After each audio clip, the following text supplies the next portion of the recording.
Welcome to the world that always changes.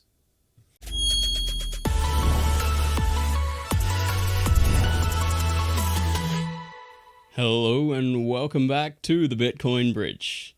The guest we have for you this week is someone you definitely don't need an introduction for. Okay, it's Dr. Craig Wright. He invented Bitcoin, and ironically, I think we probably spend less time actually talking about Bitcoin in this edition than in any other one I've done. But it's Craig Wright. If you've seen a conversation with him before, you know probably some of the directions it's going to go. It goes in many. So stay tuned for the chat. I'm sure you'll find it very enlightening. Craig Wright, welcome to the Bitcoin Bridge, and it's good to be talking to you again. Yeah, it's good to be on here again. Excellent. You've been on kind of a media tour lately. Who have you been speaking to, and what sort of things have they been asking you? Is it mainly industry press or mainstream as well? Oh, fairly much industry press, but plenty of people write about things based on the court cases and what the lawyers put out. So I don't need to say anything for any of that. I can just sort of sit at home and work, and the media can make up their own stuff. True. From over here, I just can't imagine sometimes what your life is like. You know, what you do every day, the sort of things you look at, the sort of people you speak to. To me, it seems quite odd. Like, do you have a normal life? Would you call it that, compared to, the pre-Satoshi times? In both cases, they were never a normal life. I mean, the fun of being an Aspie and me is it's never been normal, but it's back to what I like. Right. I went through a stage of upheaval when we moved and started Enchain and had to do all the changes in moving country, etc. But I must say, it settled down again. I'm back to excessively studying and working, which is really good. I'm sort of doing a wide variety of different courses and qualifications, which is really exciting and interesting. That's the good thing with wealth. I can spend it on something that most people would sort of never understand, which is a hell of a lot of education. I'll take your word for it. One thing I've always wondered about is, you do all this studying and you do all this reading. How much time in a day do you spend alone, without being in contact with everyone else? Well, that varies because, in doing classes, I have to actually turn up and appear in different classes. So it's sort of not really interacting at the moment because it's all by Zoom. Right. In theory, I'm meant to turn up in Brunel here in London twice a week, but that's all by Zoom right now. Birkbeck, well, it's heading into end of year time, but generally 2 or 3 lectures are meant to turn up in Birkbeck in London. But right now it's Zoom, Teams and Zoom. So, I have interactions, but they're not really interactions right at the moment. Yeah, it's never quite the same as being in the same place at the same time as someone. I like Zoom. I think it works okay, but I'm also pretty tired of it, which is kind of ironic because we're talking over Zoom. I hate it. Yeah. Oh, I can't stand the damn thing. It's annoying. It is weird. I think I spent most of my teenage years, back in the 80s, looking at those books of the future and seeing the video phones that they predicted and seeing them in science fiction movies, thinking, yeah, that's going to be awesome. And now that we have them, I'm thinking they're not really so awesome after all. No. The Dick Tracy type shows were never quite the same. People still kept actually living their lives. So Dick Tracy had his little phone, sort of video phone on his wrist, but he didn't live on social media or on his wrist. So he wasn't sitting there going, oh, I better tweet that. Oh, just wait a second, Robert. I'm going to just Facebook you. It's always been kind of funny to me, all the predictions that were made in science fiction movies, and a lot of them did come true, or at least partially true, but none of them ever really predicted social media and the kind of interconnectivity we have with the internet. It just, everyone seemed to miss that. There are a few dystopic novels. There are some sci-fi that dystopic sci-fi that predicted some of this. Yeah, funnily enough, I think it was E.M. Forster who wrote The Machine Stops, and that was in the 1800s, which is probably the best prediction I've seen of the internet and the impact it has on people. These people spend all their lives living in pods. We have all these great works of fiction, great works of literature and philosophy. The Harvard Classics Library is completely out of copyright. The Britannica great books out of copyright. So we have masses of literature that are out there, the lower classic libraries, with all the Greek and Latin authors translated going back 2,600 years. And yet what people look at is Wikipedia. And they sit there going, oh, but it's free. But the lower classic library is free too. I think people use Wikipedia as kind of a launch pad. It's the way they get into things. However, when I look at Wikipedia now and I check all the notes at the bottom, most of them are broken links. I don't find it useful at all for doing further study on a topic. It's like, you've got this Wikipedia page and that's all we're going to give you. I know. If you're going to actually do any research of that sort, I mean, if you want to go online, Google has Google Scholar, and that is quite good. I mean, universities have a whole lot of tools as well, but then, of course, you have to be a member of the university or alumni and pay. But Google Scholar itself is quite an effective way of searching for a lot of topics. Interesting, yeah. Well, I'm going to have to find something new soon because Wikipedia is just not doing it for me anymore. I know. It's the problem is when you don't really have anyone who has any responsibility for maintaining something, you can't really look at the quality. Yeah. Now, there are lots of things. I mean, the concept is the wisdom of crowd. But wisdom of crowds sort of makes assumptions that there aren't agendas and that there aren't biases.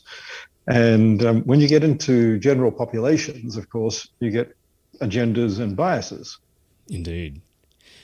In fact, you pretty much just read out the introduction I was going to do to the next topic, which was the nature of truth, and how we ascertain what is true, what's not true, what's an unintentional untruth, and what's an intentional untruth, and how that all relates to Bitcoin, because we talk about Bitcoin and the blockchain as the global ledger of truth, and we imagine a world where everybody regards this as the foundation, the thing that you must trust when nothing else can be trusted. And I feel that the situation in today's world is somewhat hyper-real. I think we used to have a fair idea of what was true and what wasn't, or at least we thought we did. And now it's kind of unraveling a little bit. Do you get that feeling, or is it just me being paranoid? I think in a way it's you being paranoid because I am that. All of this has happened before. Yeah. If you read Plato has a large section on relativism. So he has an entire dialogue constructed around the concept of relative truth. And this is 2,600 years ago. So many of the same arguments are being rehashed. Now, this was one of the sort of main key parts of Western philosophy that have changed with the Enlightenment, the rediscovery of many of these forms of philosophy that enable us to sort of investigate and check truth, especially with some of the neo-Aristotelian ideas. Aristotle came up with the concept that anything that is a contradiction must be false. So if we can contradict a topic, then if there's an error in there and it leads to 0 = 1 or something similar, we have to reject it. Now, that means we have ways of testing truth. We cannot just sit there and say X believes in this theory and Y believes in that theory. They're both right. They're not. So this is our problem. We've gone back to this anti-enlightenment, pre-Socratic version of truth and philosophy because we've stopped teaching people Western philosophy. We seem to think that, oh, it's Western, it's bad. There were naughty things done during colonization periods, so therefore we have to reject it all. Yeah. So, yeah, I see that as a massive problem in our society. It's almost as though there is an agenda to kind of not teach all of that stuff. Teaching all of that stuff leads to openness and freedom and classical liberalism, enlightenment. Yeah, I mean, I was just saying it's part of the Marxist sort of agenda that people don't like to admit is there. I'll admit it's there. We have a lot of Marxism being... Yeah. So Marxism is being taught again in schools, right down to things like critical race theory and critical gender theory.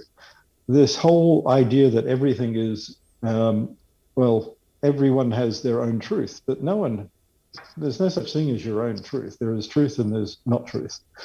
And the agenda here is attacking rationality, because if you have people who can argue logically and rationally, they don't become Marxists. They start to see the problems, especially after the collapse of the Soviet Union and all of the sort of totalitarian regimes that arose because of that. Yeah. So what we end up with is people trying to teach us that we all have truth, but we can't all have truth. The simple answer is there's one truth. There's unified, universal truth. Whether we know what that is another thing, but we have ways of testing it. So we can reject some theories. We can say some things are better than others. Now, part of the problem for some people is that means we can reject cultures. We can reject ways of life. And we can say that this culture is not as good as that culture. That's not racism. That's very much a logical, rational process. Saying that the rise of Sooty in India again is bad, there's nothing wrong with arguing that. Saying that genital mutilation in Africa is bad, there's nothing wrong with that. These are things that are imposed upon others. The same as Afghanistan. If we want to consider, should we stay there? Well, in 20 years, there are a little over 3,000 teachers that have been trained in that country who are women. By handing it back to the Taliban, a small percentage of the country, not a democratic majority, take over and will likely stone those women to death. Those women in a further 20 years of being there will train more generations of young boys and change the narrative of the country. That's the problem. Everyone gives up too soon. We sit there saying, oh, for 20 years, this happened in Afghanistan, but no one has spent long enough before they let it fall back into chaos. So again and again, we cycle through truth and anti-post-truth stages, and without teaching enough people the truth, we're never going to get to a state where we have a sustainable world. Yeah, and that's what bothers me about today's world, because you said that the belief they preach is that everyone can have their own reality. However, the actual reality is they're dictating a consensus reality that is not really a consensus reality at all. They're doing it by removing opinions from the internet that disagree with that worldview, and we've even seen cases where information's been removed from the Internet Archive, the Wayback Machine, which was there to stop exactly that from happening. Which brings me back to Bitcoin in a way. I agree. I think we've looked before at how Bitcoin solves that problem by tracking changes, by showing you where something was altered. The question I have is, does Bitcoin require a certain set of socio-political circumstances to exist?